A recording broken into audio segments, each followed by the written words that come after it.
get into the player ratings. Let's start off with Joe Hart. We gave him a 6. He didn't do anything the whole game. Didn't have a shot on target. The best thing Joe Hart did was celebrate when Alfie Whiteman caught a corner. Other than that, he literally don't think he had a touch. I don't think he even had a goal kick to contend with. So, yeah, easiest day of Hart's career probably. Yeah. Let's go on to Matt Doherty. We gave him a 6. I thought he was okay. He provided an outlet on the right-hand side. He was always there in space, but I thought that his final ball kind of let him down today. Yeah, he had a lot of the ball. He was always an outlet, as you said. He was constantly being found by Winks or Ndombele on the right-hand side. We're judging him more on his attacking output rather than his defensive output because... Was he even in our half the whole game? Yeah, I think he was pretty much a right winger throughout the whole game. So he linked up decently well with Bale a few times, but I'd like to see better quality on the ball when he's in the final third, in a decent position to set up, cross the ball or play a through ball or something. Quality was a bit off. So we gave him a 6, but I thought he was always a good option, and the way he got up the pitch and constantly asking questions of the left back was pretty decent. Yeah. But need more quality. Yeah. Moving on to Davinson Sanchez, we gave him a 6 as well. Pretty much similar to Joe Hart. I thought it was just a really, really quiet evening for him. There were a few moments where he did step up into the midfield to win the ball, but that's about it. That's all I can remember, really. Yeah, easy day for him. Physical, he was aggressive. But I thought he wasn't as impressive as his other partner who would go on to Japhet Tanganga. We gave him a 7. Jose Mourinho was talking about him the day before the game, talking about how he doesn't see him as a centre-back, he sees him as a full-back. But he comes in today at centre-back, does a pretty good job. I thought he did a really good job. I thought it was more aggressive than Sanchez. I thought he was actually spent a lot of the time in the Ludogorets half winning the ball back for us and winning it back quickly. The amount of times Ludogorets would take the ball and we'll just immediately win it back was countless. Tanganga was a big part of that, so I think he should be happy with his display. Obviously, it wasn't the hardest of games he'll have, but I thought what he did was really good, and it was a good comeback for him, for a player who's been outside for a while. Where do you think this leaves Sanchez? Because obviously not getting in the Premier League teams for Joe Rodon, who seems to have the nod over him in the Premier League. In the Europa League, he plays alongside Japhet Tanganga, and Tanganga seems like the better player.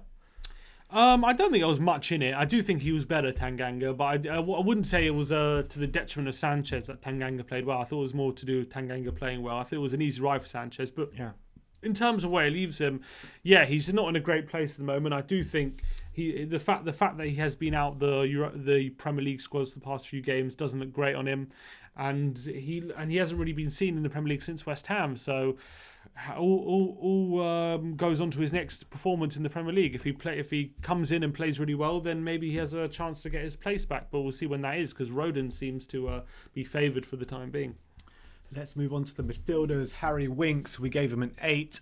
For me, personally, his best performance of the season by some way, to be honest. I thought the way he got the ball on the deck, progressively passing the ball forward, spraying it left, spraying it right, finding Doherty time and time again, like you mentioned in the Doherty, when we were talking about Doherty. But look, Winks, I thought he was very, very good today. He really found the pass. He was really passing it well today. And he was driving forward. He got that goal. I know he didn't mean it, but what a great finish. Yeah, as Mourinho said, he should have lied and said he meant it. He could have been up for a Puskas award. But unfortunately, you could see with his eyes, he was looking for the run of Bale. But I thought a few times he played some glorious over the balls, through balls. Lovely balls, exactly. There was one in particular for Dane Scarlett, who played a really good ball over the top on a plate for Scarlett, who unfortunately just couldn't get it under control. A few times he got some really, really good balls over the top, and I thought it was a really impressive display by Winks. And he's a player I've said continuously gets scapegoated. I don't think this is a game where you say, look, this proves that he's good at. He's got to prove it against better opposition. But I do think he had a really good game. It was a really good step in the right direction, and I was impressed with him, and I was really happy with how he performed. All right, let's move on to Tanguy Ndombele. We gave him a 9. He was our man of the match. Personally, I thought he was head and shoulders above everyone else on that pitch. He was much deeper today. He was controlling it in the middle. He was doing his nice twists and turns. The Ludogorets midfield literally could not get anywhere near him.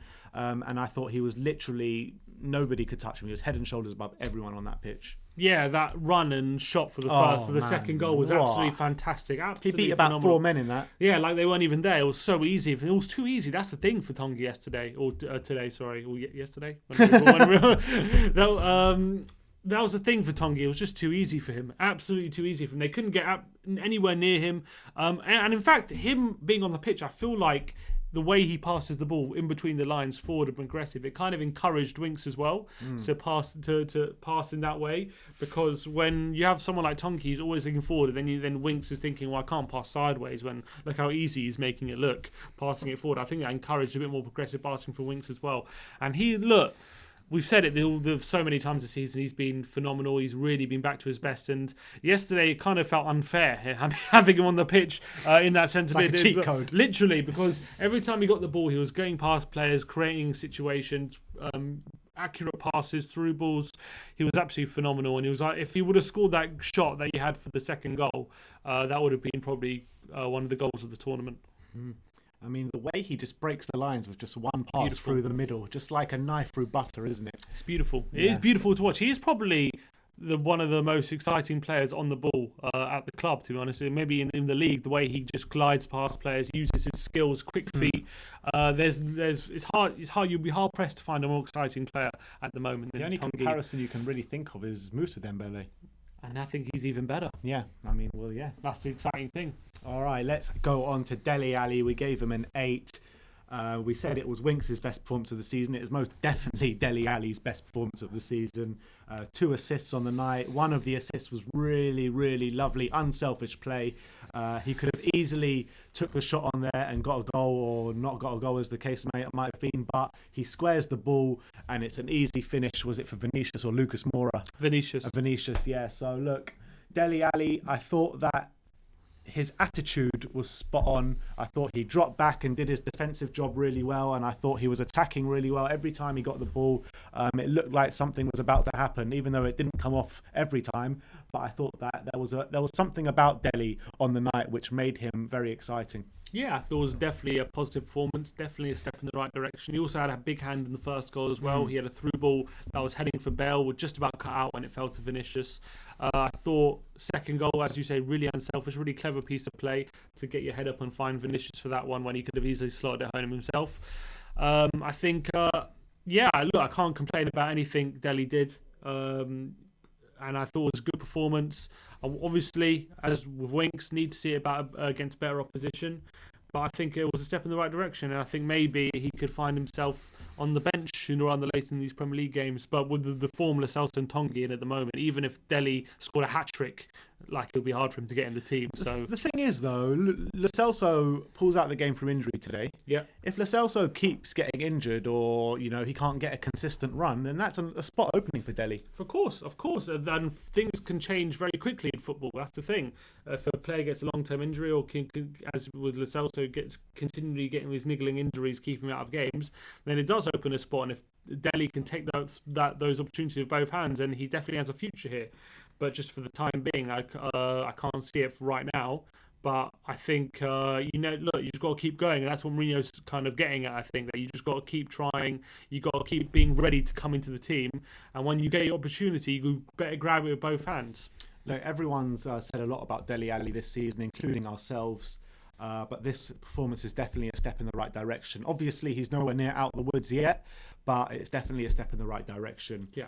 Let's move on to Lucas Moura. We gave him an 8 as well. Carried on his great goal-scoring form in the Europa League with yet another goal. I thought he was energetic, aggressive all night long on that left-hand side, and providing a really good outlet. Some great link-up play as well with Vinicius, with Davis as well. So you got to say Lucas Moura had a good performance today. Yeah, and a really good finish for his goal. Really good finish into the top corner, lethal. Want to see more of that from Lucas with his finishing. Another good performance from him. I think actually you got to be fair to Lucas this season. Whenever he's played, either he's either had a good performance or he's getting on the score sheet, contributing more. So that's really positive.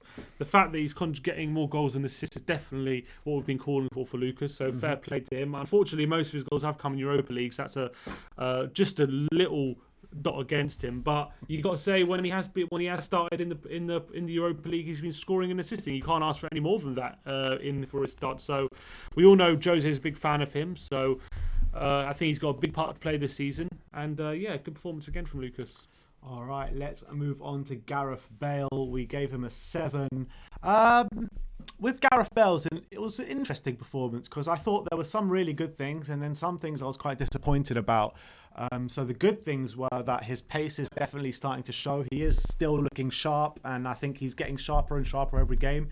And we are seeing a better Dele Alli, Gareth Bale every game. But I just want to call on him to do better in the final third with the opportunities that he's given, because there are a few moments in there where he did get past the defender very well, but he just failed to kind of find his man.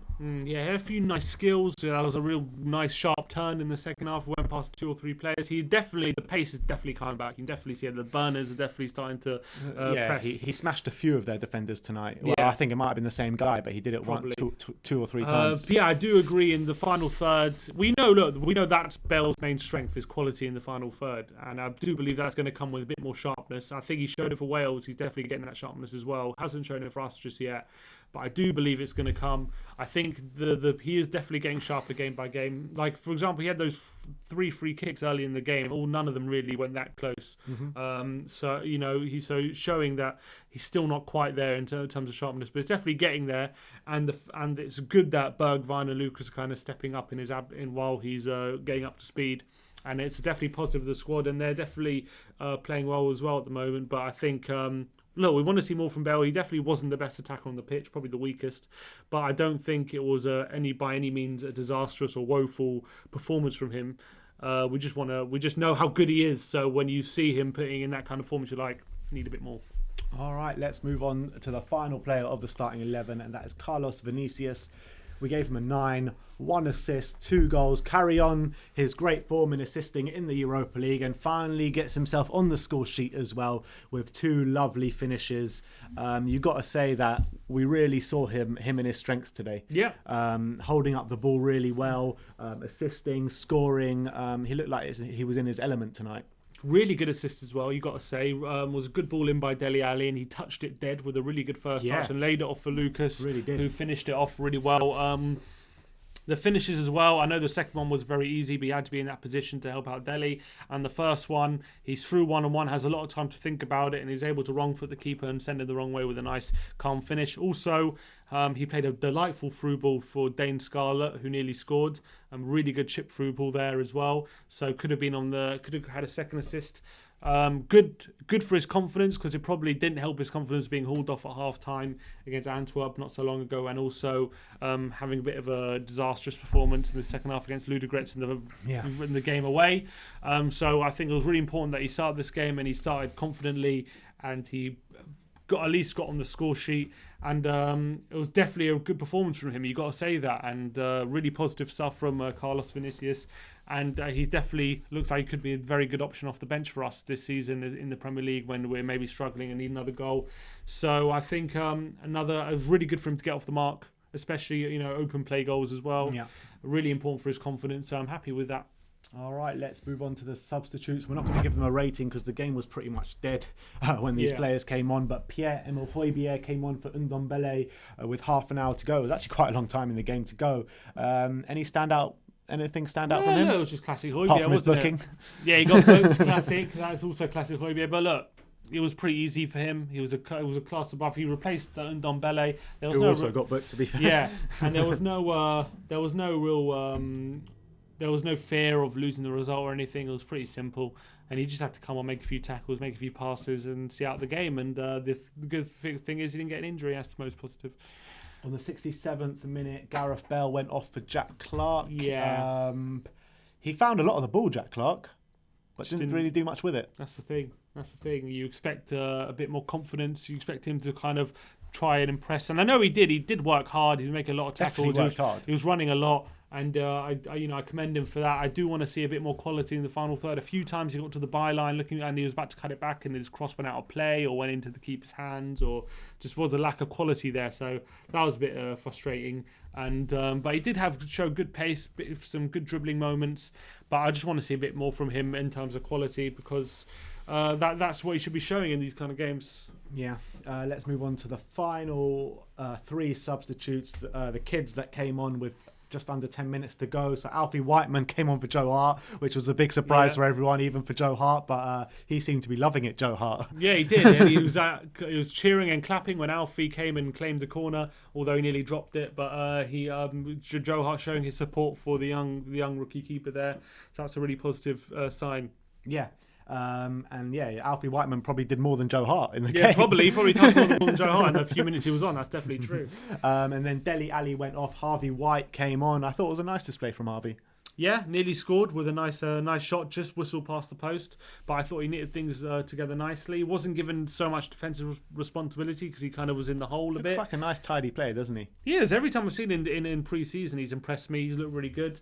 And I think he's definitely one for the future. Maybe next season you could see him doing what Skip does and go on loan, and then maybe the following season he'll be back at Spurs. But I think he's definitely one for the future for us, and he looks a tidy player. In pre-season, I think he was the most impressive youngster. He looked really good, didn't he? Yeah. In some of those games, yeah. And now finally another youngster that looked impressive, that impressed you in pre-season as well, Dane Scarlett, who came on for Lucas Moura, the youngest player ever to play in a competitive game for Spurs. He was disappointed when he come off the pitch after the game because he should have scored. Yeah, and that shows the mentality of that player. I'm glad he was disappointed because he did have 2 gilt-edged chances, which he probably, he probably thinks to himself he should have stuck those away. But the most important thing is he was getting involved in the play. He wasn't scared to get on the ball. He was making those runs to behind, making it difficult for Ludogorets. It's very easy for a 16-year-old to come on and kind of be anonymous and be like a deer in the headlights kind of thing in these kind of opportunities. But he wasn't. He came on to make an impact, and he certainly did make an impact. And I was very impressed again with Dane Scarlett. He's been smashing it out at the youth level. We know they got 4 goals in his last game, I believe, at the youth level. So I know in pre-season he had a few cameos as well, and I remember being really impressed by them. And I think, again, coming on against Ludogorets in a competitive game, making an impact, should have scored. If it wasn't for a bit of a loose first touch, he probably gets one, and the second one was a kind of a cross shot, which he couldn't make up his mind what he wanted to do. But I think he definitely has a future. Exactly, and who says Jose Mourinho doesn't like playing kids? Well, there you go. The proof is in the pudding there tonight, as Jose Mourinho brings on 3 kids with 4 actually. But Dane Scarlett, a thing that I want to commend is his, obviously his mentality for him coming off. Instead of celebrating getting his first competitive debut, he's disappointed that he didn't get on the score sheet. And also, I would like to say that he didn't look out of place on that football pitch. At 16 as well. He didn't look out of place. And when you look at performances from Troy Parrott, who's older than him by some few years, he played against Colchester and against Norwich last year, and I felt he did look a tiny bit out of place. So you got to commend Dane Scarlett there for that. So anyway, that is your player ratings. Let me know in the comment section below if you agree with our ratings. Like, subscribe and comment. And as always, come on you Spurs!